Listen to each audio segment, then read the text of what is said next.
जय जगन्नाथ मु सोनी आपको स्वागत करुच्ची Soni kitchen and blog channel को आशा करुच्ची जगन्नाथ कृपार आपण मैंने समस्ते भल थे जो था भल था सुरक्षित था वीडियो को फास्ट टू लास्ट जाए देखुए जब पसंद आसला लाइक करेंगे फ्रेंड्स तो शेयर करेंगे आउ चैनल जब नुआ अच्छा चैनल गोटे सब्सक्राइब करने तो डे ना कर चैनल स्टार्ट करवा।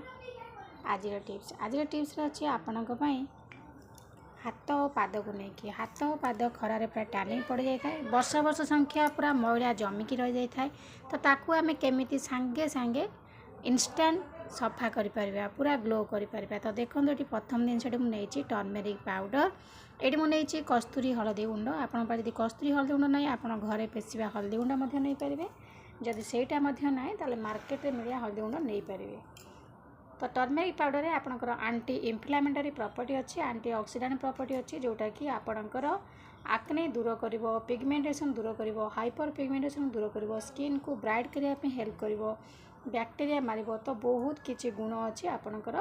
Turmeric powder. तो देखो ये मुझे गली हलदी गुंड तापर देखो नेक्स्ट जिनस नहीं जावा शैम्पू आपण पारे जो शैम्पू अच्छी आपड़ से शैम्पू नहीं जाए क्लिनिक प्लस हो कि जेको शैम्पू हो ये डव शैम्पू नहीं शैम्पूर कम है आपणकर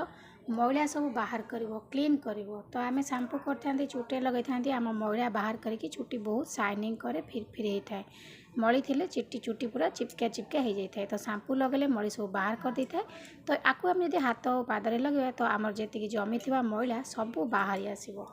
तो आप जो शैम्पू चाहिए व्यवहार कर शैम्पू नहीं पारे। तो टर्मेरिक पाउडर आउ शैम्पू नहीं गले तो वीडियो को बिल्कुल भी स्किप करते ये अलग जिनस आउट अच्छे आड करना तो से जिनस हूँ देखो ये आमर अच्छी लेमन लेंबू लेंबू रे आपणकर साइट्रिक एसिड अच्छी विटामिन सी अच्छी आपणकर जिते पुराना जमी थी मैला सब जाक बाहर करदेव लेंबू लेंबू स्किन को गोरा करने हेल्प करता है। लेंबू रे विटामिन सी थाए स्किन ने टोनर भली काम करता है स्किन को ब्राइट करता है स्किन रे एक्सेस ऑयल थे ताकू बाहर करता है आक्ने दूर करता है लेंबू रे एंटीसेप्टिक प्रॉपर्टी अच्छी जोटा कि आपनकर स्किन इन्फेक्शन को दूर करता है। तो देखो ये मुझे गली लेंबू आ हाथ और पादर एमती लगेगा आमर बहुत दिन जमी थी पुराना मैला तो लेंबू सब बाहर करदेव। तो ये गोटे छोट कट पीस मुझे काटिकी नहीं जी ये बड़ साइज अच्छी तो बेसी दरकार नहीं अल्प दरकार अच्छे जी दरकार आम से नहीं जावा। खरा दिन साधारणतः जो मैंने बाहर को जाऊँच हाथ पाद पूरा गोटे लेयर पूरा सिझला परी हो जाए पूरा कला पड़ी से आस्ते आस्ते यदि सबुदिन एमती कला पड़ो तो से मैलाटा पूरा जमिकी रही बिल्कुल भी आपण हाथ पाद सफा करवा बहुत कष्ट हो। तो आपड़ यही भाव में सप्ताह को 2 थर कि 3 थर करते देखिए आपणकर हाथ पादरे बिल्कुल टैनिंग पड़ोनी आ बहुत सुंदर भाव में ब्राइट कर जदि आपन को समय नहीं आप गोटे दिन आपको व्यवहार करके देखिपारे केते सुंदर रिजल्ट आपन पाइबे। तो ये 3टा जाक जिनस को आप भल भाव में मिसई नियंतु ए जिनस आपणकर बेक जदि किसी कार कला पड़ जाऊँगी आंठू कला पड़ जाऊँगी काकतल कला पड़ जाऊँगी तो से जगह आपको लगे पारे बहुत सुंदर रिजल्ट आपन को मिल पूरा इंस्टांट रिजल्ट देखिए बहुत बढ़िया काम कर आपंकर कला पड़ती जगह को लगे। तो ये देखो भल भाव में मिसई नहीं गली मिसई सारापर टोटाल आपण हाथ में लगातु देखिए आपण हाथ रू पूरा टैनिंग दूर हो आ स्किन जो कला पड़ जाए से कला छाड़ीज।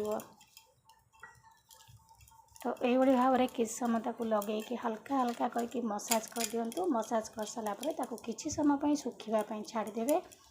सुखी सारापर खंडे टमाट काटिकी नहीं तादे घसी ने ना आप जो लेंबू चिपुड़ी थे से लेंबू को आप भल भाव में घसी ने देखिए आपणकर स्किन आपणकर हाथ और पादरे बिल्कुल टैनिंग रही आ बहुत सुंदर भाव में ग्लो करने आरंभ हो टैनिंग टोटाल दूर हो।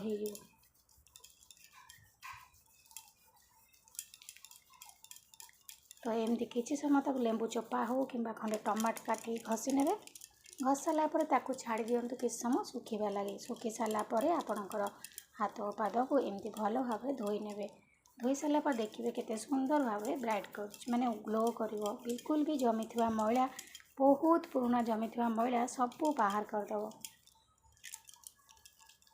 तो ये मुझे घसीदेली भल भाव में किसी समय छाड़ दूसरी सुखा लगी सुखी सारापर आपन को देखे नेबी। 10 ରୁ 15 ମିନିଟ୍ ରଖିଲା ପରେ ମୋ ହାତକୁ ଧୋଇ ନେଇଛି। ଧୋଇ ସାରିଲା ପରେ କେତେ ସୁନ୍ଦର ଭାବରେ ଗ୍ଲୋ କରୁଛି। ଇନଷ୍ଟାଣ୍ଟ ଗ୍ଲୋ କରିବ, ବହୁତ ମାନେ ଏତେ ସୁନ୍ଦର ଗ୍ଲୋ କରିବ, ଆପଣଙ୍କ ମ୍ୟାନିକ୍ୟୁର ପେଡ଼ିକ୍ୟୁର କରିବାକୁ ପଡ଼ିବନି। ଖରାରେ ଯେଉଁ ଟ୍ୟାନିଂ ପଡ଼ିଯାଉଛି ଆପଣ ଆରାମସେ ହାତର ଯତ୍ନ ନେଇପାରିବେ। ଏଇଭଳି ଭାବରେ ଘରେ ନିଶ୍ଚିତ ଭାବରେ କରନ୍ତୁ ଆଉ ଆପଣଙ୍କର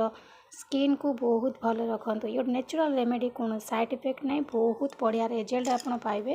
ତ ଆଶା କରୁଛି ଆଜିର ଭିଡ଼ିଓ ଆପଣଙ୍କୁ ପସନ୍ଦ ଆସିଥିବ। ଯଦି ପସନ୍ଦ ଆସିଥିବ ଲାଇକ୍ କରିବେ, ଫ୍ରେଣ୍ଡଙ୍କ ସହିତ ସେୟାର କରିବେ, ଆଉ ଚ୍ୟାନେଲ୍ ଯଦି ନୂଆ ଅଛନ୍ତି ଚ୍ୟାନେଲ୍ ଗୋଟେ ସବସ୍କ୍ରାଇବ୍ କରିନେବେ। ତ ଆଜି ପାଇଁ ବିଦାୟ ନେଉଛି, ପୁଣି ଦେଖା ହେବି ଆପଣଙ୍କ ସହିତ ନେକ୍ସଟ ଭିଡ଼ିଓରେ। ସେ ପର୍ଯ୍ୟନ୍ତ ରହୁଛି, ନମସ୍କାର, ଜୟ ଜଗନ୍ନାଥ।